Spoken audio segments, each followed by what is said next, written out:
सिद्ध चक्र महामंडल विधान, आप सभी लोग पूरी भक्ति पूरी भावना से प्रभु चरणों में रत होने के साथ भक्ति के रस का रसपान कर रहे। सातवीं पूजा आपने आज की 512 अर्घ पंच परमेष्ठी भगवान के चरणों में समर्पित किए। 513वें अर्घ में पंडित संतलाल जी लिखते हुए कह रहे हैं, पंच परम गुरु नाम विशेषण को धरे, तीन लोक में मंगलमय आनंद करे। ये जो पंच परमेष्ठी का नाम है, सिर्फ नाम ही काम कर देता है। पंच परमेष्ठियों से काम करवाने की जरूरत नहीं पड़ती कि हे प्रभु आप मेरा काम करिए, आप तो उनका नाम लीजिए, काम अपने आप हो जाते। तो नाम नाग दमनी हृदयस्स पुंस, हमने भक्तांबर जी के 40वें पद में पढ़ा।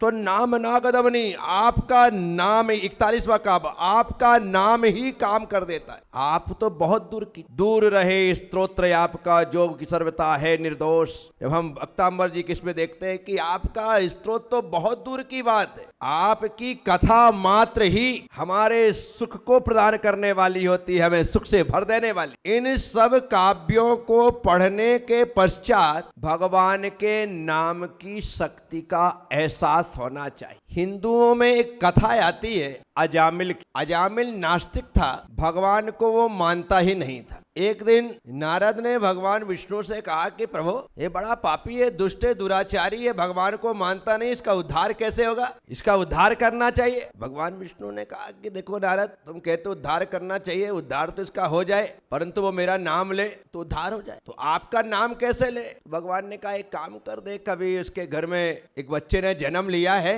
तो उसके घर जा और कहना कि तुझे भगवान को नहीं मानना मत मान, धर्म को नहीं मानना है मत मान, लेकिन मेरी एक बात मान ले। और वो कहेगा कि ठीक मैं आपकी एक बात मानता। बोलो कौन सी बात? कहना आपके बेटे का नाम मैं रखना चाहता हूँ, आपके बेटे का नाम मैं रखना चाहता। और वो कहेगा यदि तुम्हारी इच्छा मेरे बेटे का नाम रखने का है तो रख दे।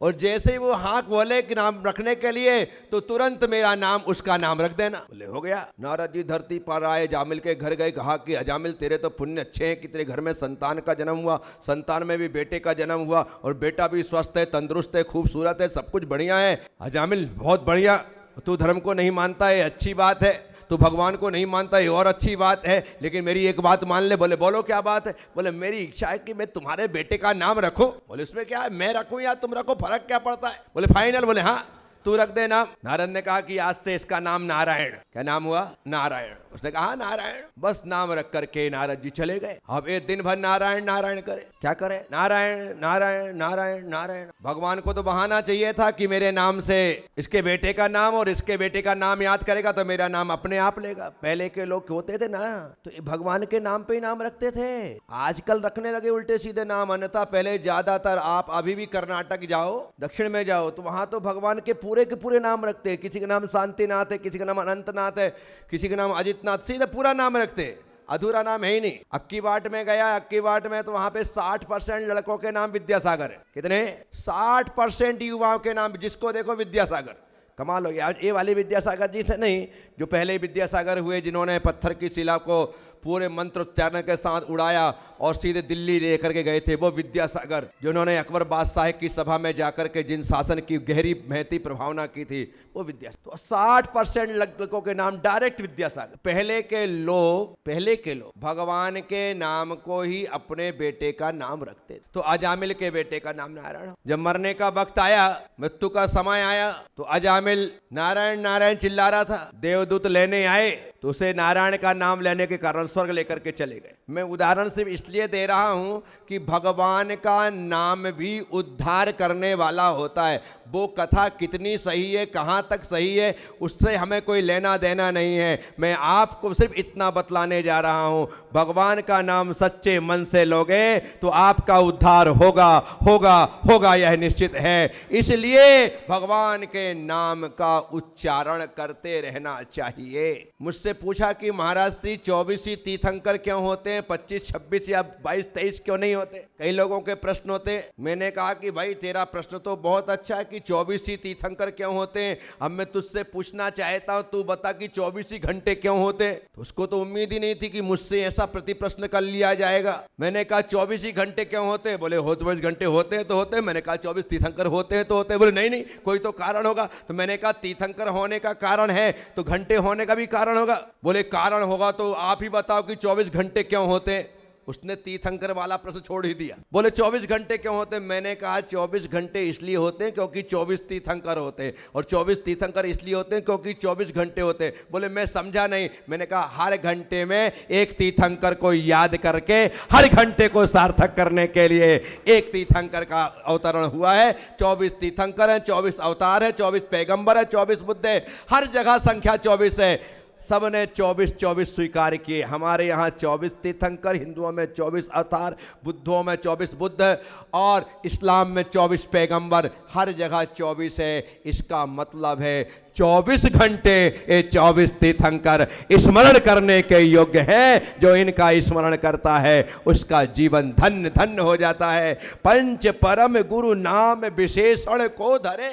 ऐसे विशेषण से युक्त पंच परम गुरु के नाम हैं जिनके नाम का स्मरण कल्याण का कारण। आपने अभी ए बच्चा बैठा, खड़ा हो बेटा, चश्मे वाला खड़ा हो। हाँ खड़ा, हाथ जोड़। तेरे पापा का नाम क्या है? चिंतन जैन। बैठ जा। इसने अपने पिता का नाम बताया चिंतन। पहले ऐसा नहीं बताते थे। पहले अपने पिता के नाम के आगे श्रीमान लिखते थे। क्या बोलते थे? श्रीमान चिंतन जी जैन, चिंतन कुमार जी जैन, ऐसा। इसने तो कम से कम चिंतन जैन बोल दिया, नहीं तो सारे बच्चे चिंतन ही बोल दें। क्या बोल रहे हैं? अरे बाप का नाम क्या? बोले चिंतन। बाप, फिर सोच तो सही। लेकिन इसकी गलती नहीं है, क्योंकि हमें सिखाया गया व्हाट इज योर नेम, तो my name is father's name, तो फादर्स नेम डायरेक्ट बता दिया गया। लेकिन भारतीय संस्कृति में कहा जाता था, यदि मेरे पिताजी का नाम पूछता कोई तो मैं कहता था मेरे पिताजी का नाम है श्रीमान वीरचंद जी। क्या बोलता था? श्रीमान वीरचंद जी। और मेरा यदि कोई नाम पूछता था तो मैं कहता था श्रीमान वीरचंद जी विवेक कुमार जी जैन, विवेक कुमार जैन। क्या हुआ? पहले मैंने पिता का नाम लिया, बाद में अपना नाम लिया। गुजरात आदि में क्या होता है, पहले खुद का नाम लिया जाता है, बाद में बाप का नाम लिया जाता है, लेकिन पहले पिता का नाम। अब सबसे पहले पिता के आगे शब्द लगाया है श्रीमान। क्या लगाया है? श्रीमान का मतलब क्या होता? परिमल जी, श्रीमान मतलब क्या होता है? आदरणीय। क्या होता है शुभम? आदरणीय। क्या होता है? सब ऐसा बोलते जबकि ऐसा नहीं है। श्रीमान जो है वो भगवान का नाम, इसका नाम है। भगवान के 1008 नामों में पहला नाम है श्रीमान। क्या नाम है? किसी को नहीं पता। भगवान का पहला नाम क्या है? 1000 सहस्त्र नाम जी पढ़ो तो पहला नाम भगवान का श्रीमान। जम्बू जी क्या नाम है? पहला नाम श्रीमान। तो सबसे पहले हम भगवान का नाम लेते श्रीमान, फिर अपने बाप का नाम वीरचंद, और फिर उसके बाद विवेक कुमार बोलते हैं। ये हमारी भारतीय परंपरा रही है कि हम ऐसा बोलते रहे हैं। सबसे पहले श्रीमान भगवान का, पहले परम पिता, फिर पिता और फिर खुद। लेकिन आजकल पिता का नाम क्या है? चिंतन जैन। इस बच्चे की गलती नहीं है। आप इस बच्चे पे हंसिएगा मत। यदि मैं आपसे पूछूं तो आप भी ऐसा ही बोलोगे। लेकिन मैं आप सबसे कहता हूं, बीती ताहि विसार दे, आगे की सुध ले। अभी तक जो बोलते रहे, लेकिन अब जितना जीवन बचा है, कम से कम कोई हमसे पूछे कि आपका नाम क्या है, ये सही तरीका है। तो इसमें पहला नाम भगवान का, दूसरा नाम राजकुमार जी का, उसके बाद शुभम का जन्म हुआ है। एक क्रम है, ये विधि है और ये व्यवस्था है। तो आप सब लोगों से यहां कह रहा हूं मैं, पंच परम गुरु नाम विशेषण को धरे, तीन लोक में मंगलमय आनंद करे। विषय अच्छा निकल गया इसलिए बात कर रहा हूं। तो हम भगवान का सबसे पहले नाम लेते। अब इसी प्रकार से जो श्रीमती है, क्या है? श्रीमती। संस्कृत में एक शब्द है भवान। भवान मतलब होता है आप। क्या होता है? और दूसरा शब्द है भवती। क्या नाम है? भवती मतलब होता है आप। क्या होता है? हिंदी में होता है भवान और भवती, उसका मतलब आप ही होता है। क्या होता है? आप। एक स्त्रीलिंग है, एक पुल्लिंग है। ऐसे ही भगवान और भगवती, भगवान और भगवती। तो भगवती भी स्त्री रूप में भगवान का ही नाम है। किसका नाम है? भगवान का ही नाम है। वो स्त्रीलिंग में वैसा चलेगा। इसी प्रकार से श्रीमान और श्रीमती जो लक्ष्मी के नाम है, उनमें पहला नाम श्रीमती है। उसमें पहला नाम श्रीमती। इसलिए जब स्त्री का विवाह होकर के, लड़की का विवाह होकर के घर आती है ना, तो घर जिस घर में जाती है वहां कहते हैं लक्ष्मी आ रही। क्या कहते हैं? और लक्ष्मी का आगमन होता है तो उस समय एक कलश रखा जाता है, कलश में चावल होते हैं और उसके पैर से ठोकर लगवाई जाती। क्या लगवाई जाती है? और वो चावल पूरे के पूरे घर में बिखरते।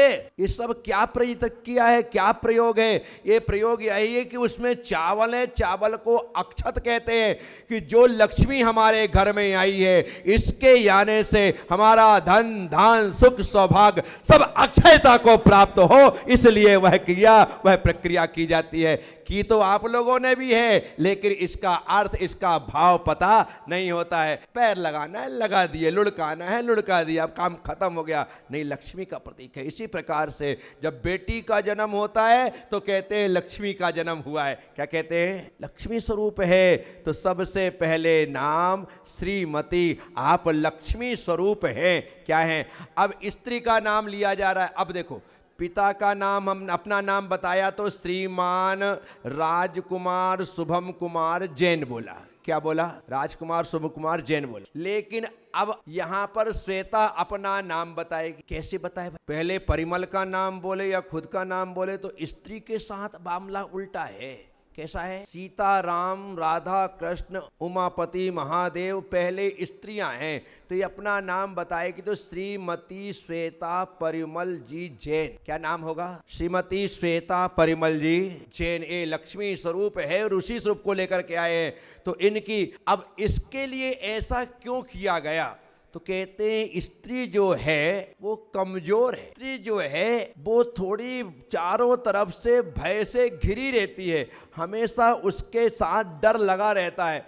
तो अब डर लगा रहता तो उसको दोनों तरफ से सुरक्षा चाहिए।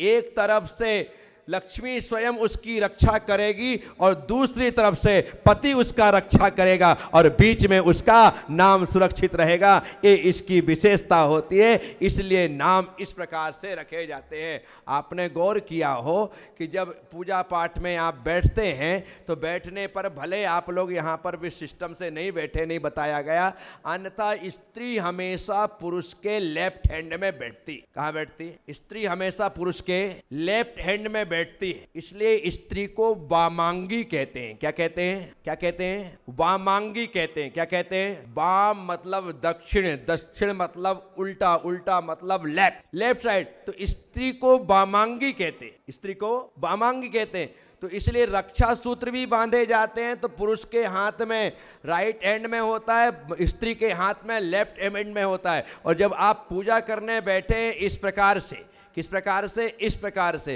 तो जैसे शुभम बैठा है, शुभम के बाजू में आपका नाम क्या है? मोनिका बैठी है। तो मोनिका जो बैठी बिल्कुल ए राइट बैठे। आप जो दोनों बैठे आप गलत बैठे। आप कैसे बैठे? आपके दोनों इन हाथों में रक्षा सूत्र बंधा है, ए वाला खाली, ए वाला खाली है। कहीं आक्रमण होगा तो आप दोनों तरफ से पिटोगे।